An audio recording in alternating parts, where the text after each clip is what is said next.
الإمساك في الصيام خطأ شائع والحل بسيط. في رمضان ناس كتير بتلاحظ إن كمية الأكل قلت، لكن عدد مرات دخول الحمام قل هو كمان، ويظهر إحساس بالتقل والضيق وعدم الراحة. وساعتها السؤال يطلع طبيعي: هل الصيام هو السبب؟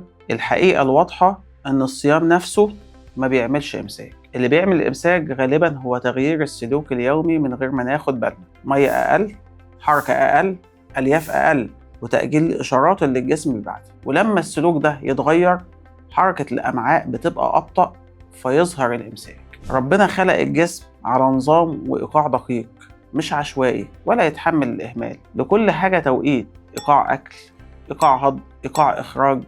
وكل ما الإيقاع ده يبقى منتظم الجسم يشتغل بهدوء ومن غير شكوى. الصيام مش تعطيل للنظام ده ولا كسر له. الصيام في حقيقته إعادة ضبط للإيقاع، فرصة للجسم يرجع ترتيب أولوياته ويشتغل على وتيرة أهدى. ولكن لما الإيقاع ده يتكسر، لما المية تقل والحركة تقل والإشارات تتأجل، الجسم ما يعاقبش، الجسم ينبه.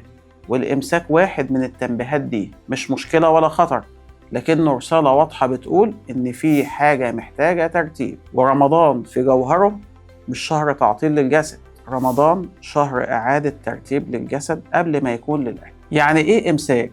الإمساك مش بس إنك ما تدخلش الحمام، الإمساك معناه إن حركة الأمعاء تبقى أبطأ من الطبيعي. الأكل بيدخل وبيتهضم، لكن بدل ما يتحرك بسلاسة ويمشي في مساره الطبيعي يفضل واقف فترة أطول من اللازم. ومع البطء ده الجسم بيسحب مية زيادة من الفضلات فتتقل وتبقى ناشفة، وساعتها يحصل التقل والضيق وصعوبة الإخراج. يعني المشكلة مش في كمية الأكل، المشكلة في سرعة الحركة والإيقاع اللي الأمعاء ماشية عليه. طيب، هو ليه الإمساك بيزيد في رمضان؟ رقم 1: قلة شرب المية ما بين الفطار والسحور. نمرة 2: الأكل من غير خضار، يعني ألياف مش كفاية. رقم 3: الاعتماد على النشويات والحلويات على حساب الأكل الطبيعي الأكثر فائدة. رقم 4: قلة الحركة بعد الفطار والنوم مباشرة. رقم 5: تجاهل الإحساس بالرغبة في دخول الحمام وتأجيله. التفاصيل الصغيرة دي لما بتتجمع بتبطئ حركة الأمعاء ويظهر الإمساك. عندنا خطأ شائع جدا: أكتر رد فعل تلقائي لما الإمساك ده بيظهر إننا نفكر في ملين. الإحساس بالراحة السريعة بيخلي الحل ده يبدو منطقي، ولكن الحقيقة إن الملين ما بيصلحش المشكلة الأساسية، لأنه بيحرك الأمعاء بالقوة مش بالتنظيم. ومع التكرار الأمعاء بتتعود على التحفيز الخارجي فيبتدي يقل اعتمادها على حركتها الطبيعية ويظهر الإمساك أكتر بدل ما يقل. الحل في إننا نرجع لها الإيقاع الطبيعي اللي بتشتغل عليه. الحل البسيط والفعال: الحل مش دواء، الحل تنظيم. رقم 1: مية كفاية من المغرب للفجر.